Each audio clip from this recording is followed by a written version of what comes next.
I think that we can add the anti-magic demon to the list of people who has doubted Asta and really just took that L. Sit back and relax and enjoy the video, guys.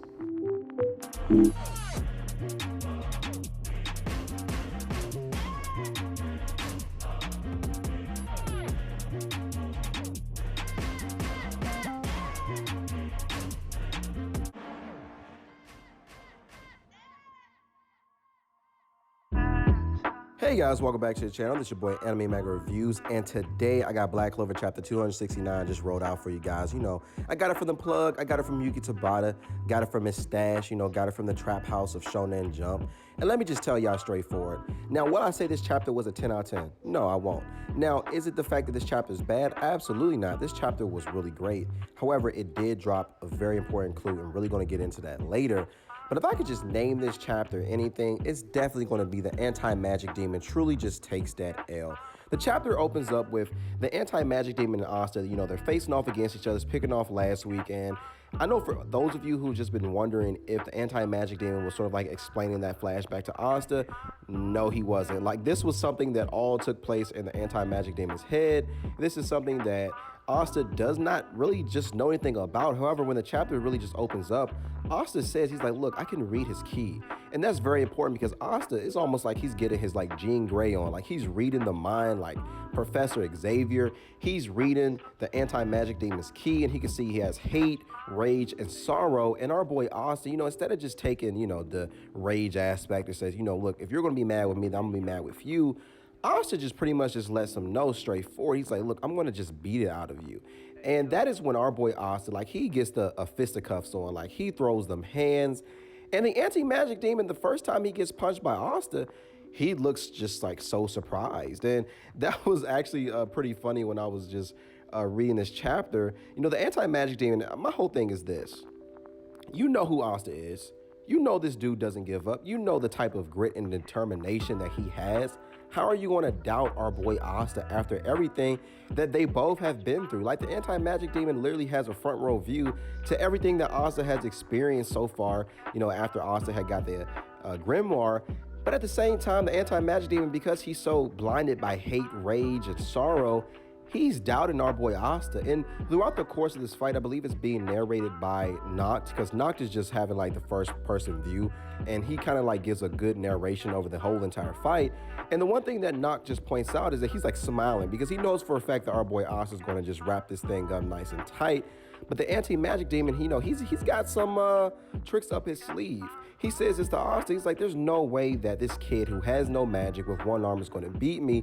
And he pulls out the anti-magic swords. And that is when we really get just an awesome panel right here. Like, the anti-magic demon just lets him know, he's like, look, you have no magic, you can't teleport, you can't disintegrate steel. Without my magic, these weapons are pretty much just dull blades. That is when we see our boy Asta really just relying on Yami's katana.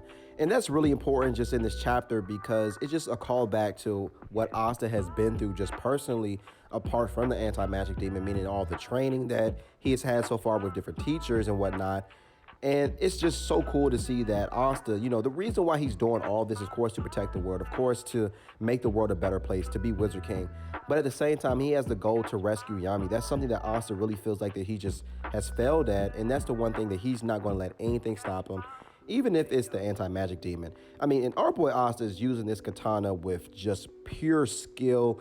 And even Noct just notices this. He's like, look, like Asta, he has trained his body just to the T. I mean, this man has literally became Superman. Like, he's legitly Batman. He knows how to use Yami's katana. He's had all types of training. And even through this fight, we see just another flashback. And that is when we finally get some information about the power of the anti-magic demon. And apparently when the anti-magic demon was sealed in the grimoire, I do believe that he fell into despair. And I know that's really just hard to see, especially with just like a demon.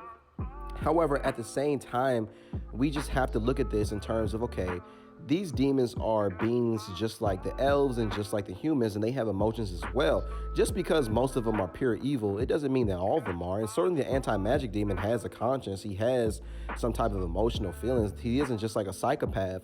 So I definitely believe that it's very possible that maybe despair brought about the powers of the anti-magic demon, because he just suddenly says that when he's just was full of hatred, was full of malice, was full of sadness, that is when the anti-magic demon powers just start to develop, the power to delete magic. And originally I had the theory that perhaps Asta's mother, by her transferring the anti-magic demon into the five-leaf clover grimoire, that she also transferred her lenient ability to take away mana and life energy. Now, I still think that's sort of possible, and maybe that's something that's going to be revealed later in the manga series, because the anti-magic demon just suddenly developing these powers is just something that is, you know, it's pretty much like a big mystery right now. And perhaps Yuki Tabata is just saving that for another time, but he has the powers now. And at the same time, he tells Asta when he's like beating down on Asta, or rather he's trying to beat Asta, that you can't even defeat a high-ranking demon with what you have now, meaning of course Asta's body and just his willpower. And this is something that's another clue. Right now, is the anti-magic demon technically high-ranking? Because the anti-magic demon called himself that. He didn't say you can't defeat a high-ranking demon, such as like referring to like maybe Lucifero or Magicula.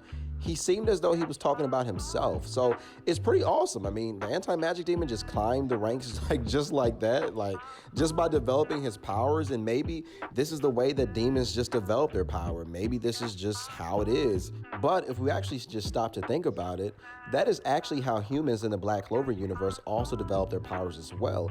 We noticed that when Noelle had gained the power to use her Valkyrie dress, it was because of emotional distress. And that is something that I believe is in the guidebooks and was stated in the anime, that whenever a mage hits a certain plateau or a level and all of a sudden they just get very upset or sad, they just are able to ascend to a higher level, or rather access a new spell. And I believe that Noelle also did this in her fight against Vonica as well. She was able to access a point blank Sea Dragon's War. We saw her grimoire glowing. So I have no idea. And on top of that, the anti-magic demon looks very different than the other demons that we've seen. Besides Zagrid, once he got his body, if he had the long ears, he looked like a demonic elf. And at the same time, the anti-magic demon sort of looks the same as well. However, if we notice one thing, he looked like this even before he was thrown into the human world. So I have no idea. Like, I still have just a lot of questions. And towards the end of this chapter, we see our boy Asta. It looks like that he's done for. However, he takes a deep breath. He dances around the attacks. He pulls out Yami's katana. Nocta even knows this, that look, our boy Asta, he's out for blood. He's out to really get what he wants. He's a man on a mission. And that is when we get just this awesome panel where he is surrounded by all these teachers and people that he's fought against and people that he's learned from. And he delivers a final blow to the anti-magic demon. And that is when I have the curious question as to whether or not the anti-magic demon is like officially done. Like, the anti-magic demon, you guys know, like whenever a shonen villain just gets so upset when they're about to be defeated, then they have this inner monologue that says, no, I will not be defeated and whatnot. That is what the anti-magic demon was doing as well. So I'm very curious to see what's going to happen next week. And it seems like that after we get some answers to our questions, there's just a whole lot more questions that we have just after that. So hopefully they get answered as the manga just goes along and there are no plot holes. But anyway, guys, make sure you comment down below and tell me what you guys thought about this video. Also hit the thumbs up and the like button and hit the notification bell if you guys are new to my channel, and subscribe. Also, again, my subscribers, hit the notification bell so you guys can be updated on the videos. Also, you know, check the community tabs, or rather what I'm going to be posting on the community tabs, because I just have new announcements and things that are going to come to the channel as well. Also, I will be making a Twitch soon. I'm going to update you guys when I have that account up and what games I'm going to be streaming as well. Also, make sure you guys stay safe out there, and peace.